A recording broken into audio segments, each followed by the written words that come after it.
यह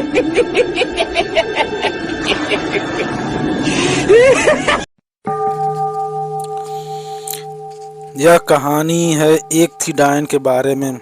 माधोपुर नाम का एक गांव था। उस गांव में एक अजय और पार्वती नाम के पति पत्नी रहते थे। अजय सरकारी नौकरी करता था। एक दिन की बात है, गर्मी का समय था। अजय ऑफिस का काम खत्म करके रोज की तरह ऑफिस से घर वापस जा रहा था। रास्ते में एक बाजार पड़ता था, तो उसे सोचा कि घर जाते जाते कुछ सब्जी लेते चलूं। तो उसे वहीं खूब ताजी ताजी मछली दिखी और उसे खरीद लिया। इसके अलावा और कुछ सामान लेने लगा। सामान लेते लेते उसे समय का पता ही नहीं चला। काफ़ी अंधेरा हो चुका था। घर थोड़ा दूर था, तो वह सोचा कि सीधे सीधे रास्ते से जाऊंगा तो और काफ़ी रात हो जाएगी, इसलिए आज जंगल के रास्ते से जाता हूँ, जल्दी पहुँच जाऊंगा। वह जंगल की ओर अपनी गाड़ी घुमा लिया। काफ़ी अंधेरा हो चुका था और अजय तेज गति से गाड़ी चला रहा था। थोड़ी देर बाद उसे गाड़ी के सामने एक औरत आ गई और अजय झटके से ब्रेक मारते हुए गाड़ी को रोका। अजय उस औरत को देखा। वह औरत बड़ी सी घूंघट डाल रखी थी और जोर जोर से रो रही थी। अजय उससे पूछा कि कौन हो तुम और तुम्हारा घर कहाँ है? इतनी रात को इस जंगल में क्या कर रही हो? लेकिन वह अजय को कोई भी सवाल का जवाब नहीं दे रही थी और बस रोए जा रही थी।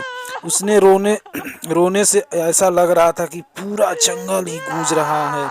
अजय ने सोचा कि शायद किसी मजदूर की पत्नी होगी जो रास्ता भटक गई है। रास्ता बहुत ही सुनसान था, इसलिए उसने सोचा कि इस औरत की मदद किया जाए। फिर अजय ने बोला कि तुम मेरे साथ मेरे घर चलो, सुबह होते ही तुम्हें तुम्हारे घर छोड़ दूंगा। वह अजय के साथ घर चलने के लिए तैयार हो गई और गाड़ी के पीछे बैठ गई। रीति रिवाज के कारण उसके अपने सर पर घूंघट डाल रखा था, जिसकी वजह से उसका चेहरा छुपा हुआ था।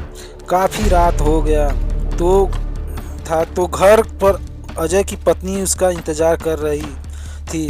जैसे ही घर के बाहर गाड़ी की आवाज़ सुनाई दिया, वैसे ही पार्वती दौड़कर बाहर आई। उसने अजय के साथ एक औरत को देखा तो उसने अजय से पूछने लगी कि ये कौन जो तुम्हारे साथ आई है? अजय ने सारी कहानी पार्वती को बताया। पार्वती की तबीयत थोड़ा ख़राब थी, इसलिए वह खाना नहीं बना पाई थी। तो अजय ने बोला तुम आराम करो, आज का खाना यही बना देगी। लेकिन पार्वती को उस औरत पर शक हो गया था। उसे लगा कि ये कोई साधारण औरत तो लग नहीं रही है। शायद यह कोई चोरनी होगी जो चालाकी से घर का सामान चुराने आई है।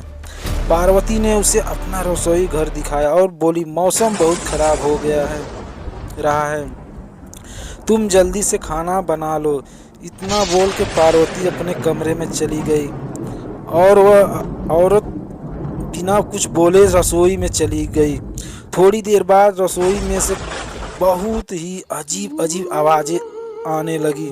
पार्वती आवाज़ को सुनकर सोचने लगी कि एक कैसी आवाज़ आ रही है। फिर उसने सोचा शायद मौसम खराब है, इसके वजह से आ रही होगी। लेकिन उस औरत को लेकर उसका मन अभी भी शांत नहीं था।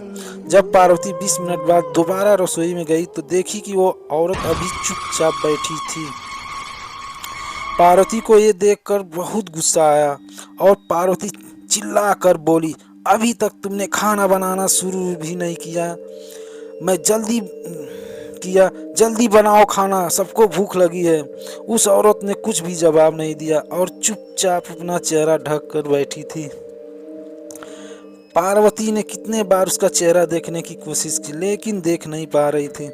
पार्वती ने फिर उससे कहा चलो अब जल्दी से खाना बना लो, अगर किसी चीज़ की ज़रूरत पड़ी तो मुझे बुला लेना। लेकिन फिर भी वो कुछ नहीं बोली। पार्वती को लगा कि शायद ये अनजान लोग से डर रही है, इसलिए नहीं बोल रही है। पार्वती रसोई से चली गई, लेकिन जब 10 मिनट बाद वह फिर जब वापस आई तो रसोई का दृश्य देखकर डर गई। उसके पैर वहीं जम गए और उसके गले से आवाज़ भी नहीं निकल रही थी। उसने देखा कि वह औरत रसोई घर में बीचों बीच बैठकर दोनों पैर फैलाकर कच्ची मछलियां खा रही है। उसके सिर का घूंघट भी उतरा हुआ था। उसका चेहरा बेहद डरावना था। बाल बहुत बड़े बड़े और सफ़ेद थे, नाखून भी बहुत काले थे और मछली खाने में इतनी व्यस्त थी कि वो पार्वती को देख ही नहीं रही थी। पार्वती उसे देखकर चिल्लाई नहीं कि और ज्यादा अपना खतरनाक रूप न बना ले। पार्वती ने धीरे से थाली उठाई और चूल्हे में जलता हुआ कोयला उठाकर उसके तरफ दौड़कर उस डायन के ऊपर गर्म कोयला फेंक दी। आग की जलन की वजह से वह जोर जोर से चिल्लाने लगी। उसकी आवाज इतनी तेज थी कि उसे सुनकर सारा गांव इकट्ठा हो गया। पार्वती ने उसे आग दिखा दिखा कर अपने घर से बाहर की। वह आग की डर से सीधा जंगल की ओर भाग गई, फिर वापस उस गांव में कभी नहीं आई। आलोकन, मुझे आशा है कि आप यह एक थी डायन की कहानी अच्छी लगी होगी। आपको यह कहानी कैसी लगी हमें कमेंट करके ज़रूर बताएं। धन्यवाद दोस्तों।